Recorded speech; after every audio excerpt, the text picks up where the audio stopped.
Хто расце ў парку? Аўтар Кацярына Міхаліцына, мастак Аксана Була. Пераклад з украінскай Наталі Зенькі.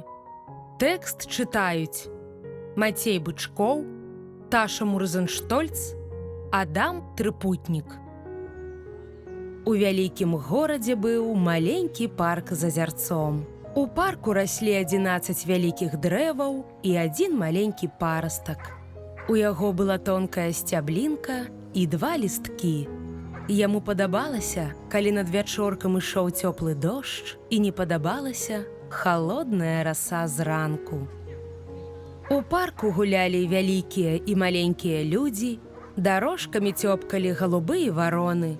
У траве поўзалі мурашкі, багоўкі і пырхалі мятлікі. Яны былі падобныя адны да адных. Маленькія людзі да вялікіх, мурашы да мурашоў, багоўкі да баговак. А мятлікі, мятлікі былі розныя. Але ў іх ва ўсіх было па 4 крылцы, па 2 вусікі і па 6 лапак. Цікава, а хто з мяне вырасце, да каго я падобны? Падумаў парастак і ўзяўся разглядаць дрэвы навокал. Можа, я падобны да цябе? Спытаў ён у бярозы. Але ў бярозы кара белая, гладзенькая, а на ёй цёмныя шурпатыя пляміны. Увесну яна надзявае завушніцы. Вось такія. І дае сок. Так, сок. Яго збіраюць проста са ствала. Сок празрысты і вельмі карысны. Лісціка ў бярозы дробныя, а галіны танюткія плётачкі. Вось такія. Не, захісталася бяроза, ты да мяне не падобны. Тады, можа, да цябе? Парастак заглядзеўся на дуб. Але дуб каржакаваты, разгалісты, і кара ў яго шорсткая, цёмна-шэрая. І лісткі такія хвалькай. 1, 2, 3, 4, 5. І зноў 1, 2, 3, 4, 5. А ўвосень на дубе вырастаюць жалуды. Вось такія.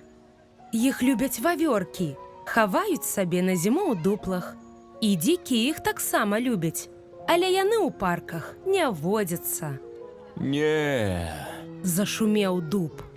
Мы з табой вельмі розныя. Ну тады, можа, да цябе? Парастак зірнуў на рабіну.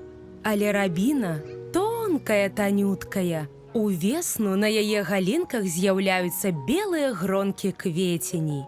Прыгожыя. Але вось бяда, пахнуць яны не надта смачна. Фу! Затое пчолам, здаецца, яны ўсё адно падабаюцца. А ўвосень на рабіне гайдаюцца чырвоныя гронкі ягад. Дакладней, рудыя. Вось такія. Даўкія, як іх раскусіць. Затое птушкі ласуюцца імі ўсю зіму і дзякуюць, калі ветлівыя. Не, усміхнулася рабіна. Ты не мой парастак, я дакладна ведаю. Авой! Парастку зрабілася трошкі сумна. Ён павярнуўся ў іншы бок і спытаў у ліпы. А можа, я твой парастак і да цябе падобны? Але ж ліпа высокая, а на кары ў яе падоўжаныя разоркі так і віюцца быццам змейкі, а лісце рыхтык зялёныя сэрцайкі. Вось такія.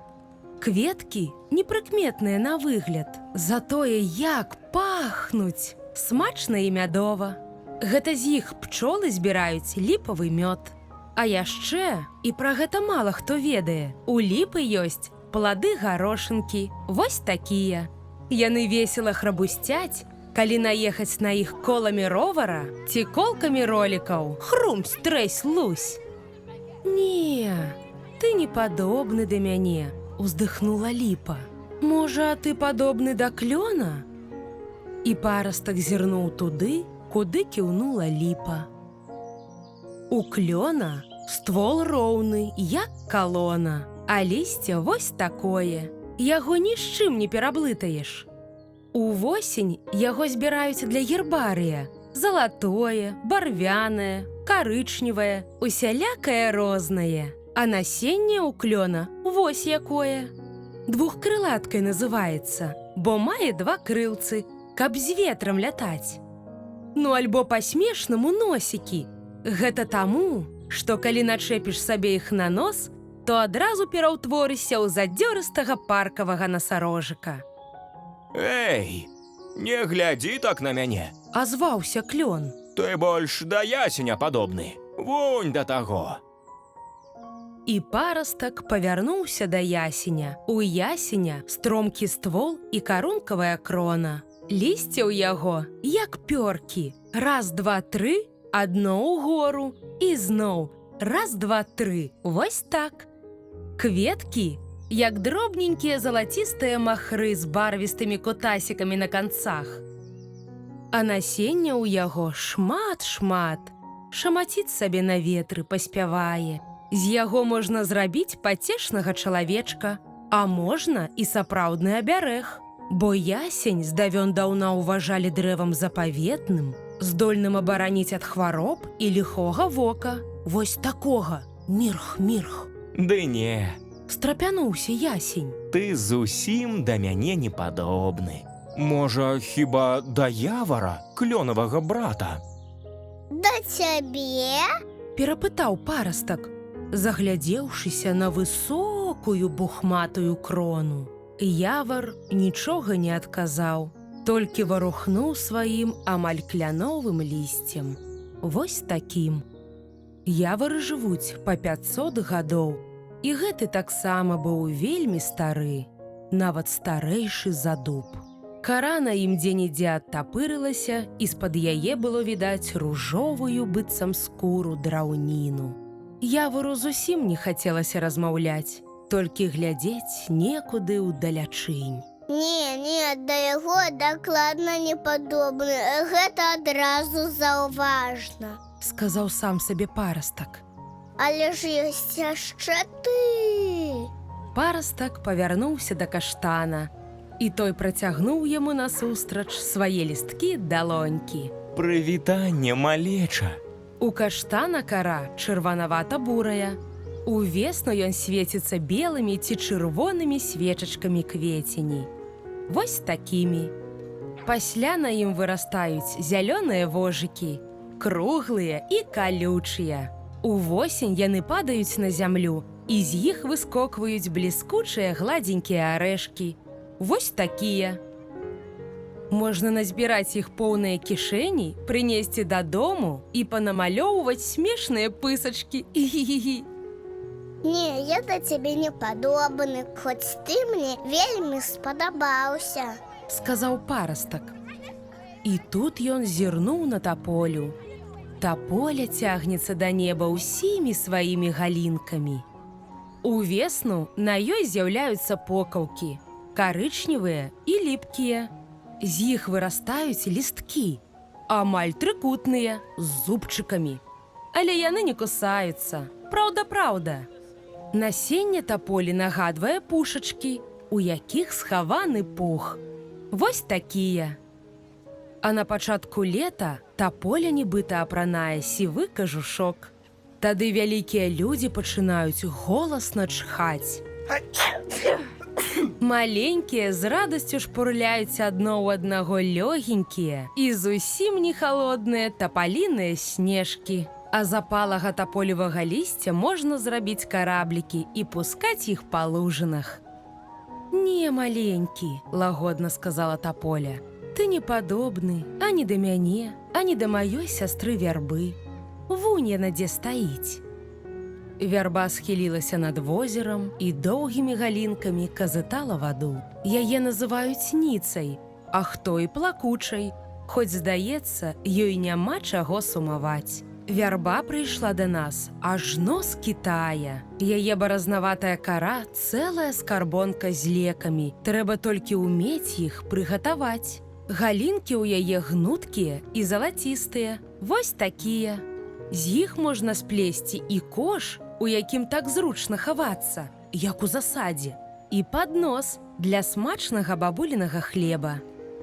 А лісткі на іх доўгія і тонкія.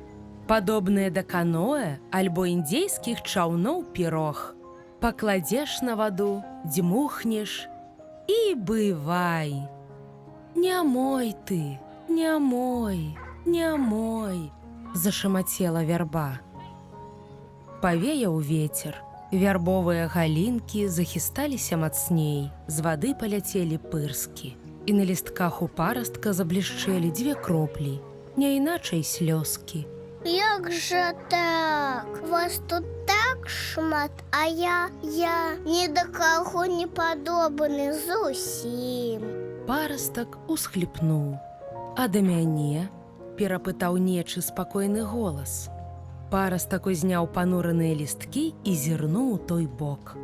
Наводдаль ад іншых расло самотнае, высокае дрэва. У яго быў карычнева-шэры ствол і вельмі незвычайнае лісце, падобнае да зялёных мятлікаў ці да японскіх веераў. Вось такое. А вой, твае лісткі такія ж, як у мяне. Здзівіўся парастак. Як цябе зваць? Я Гінгга. Гінгга? Гінгга? Так, Гінгга. Гэтае слова азначае срэбны абрыкос. Таму ты можаш называць мяне так. Ура! І я да цябе падобны? Так, ты падобны да мяне, бо ты мой парастак. Я чакала цябе шмат гадоў. Цяпер я шчаслівае, бо шчасце – гэта знайсці ў гэтым свеце кагосьці падобнага да цябе, хоць бы лісткамі, хоць бы трэшчынкамі на кары. У парку, як заўсёды, гулялі падобныя паміж сабой маленькія і вялікія людзі, падобныя галубы, але 2 аднолькавых сярод іх не знойдзеш. Падобныя вароны, але якія розныя ў іх выразы вачэй. Падобныя мурашкі, але ў кагось няма вусіка ці лапкі. Прыгледзься. Падобныя багоўкі, а кропачкі ў кожнай асаблівыя, як і адценне крылцаў. Так. Ну і мятлікі. Тыя, што былі зусім розныя, але ўсе мелі па 4 крылцы, па 2 вусікі і па 6 лапак. А вялікая Гінгга працягнула да маленькага Гінгга свае зялёныя лісткі вееры. І яны абодва былі шчаслівыя. Вось такія.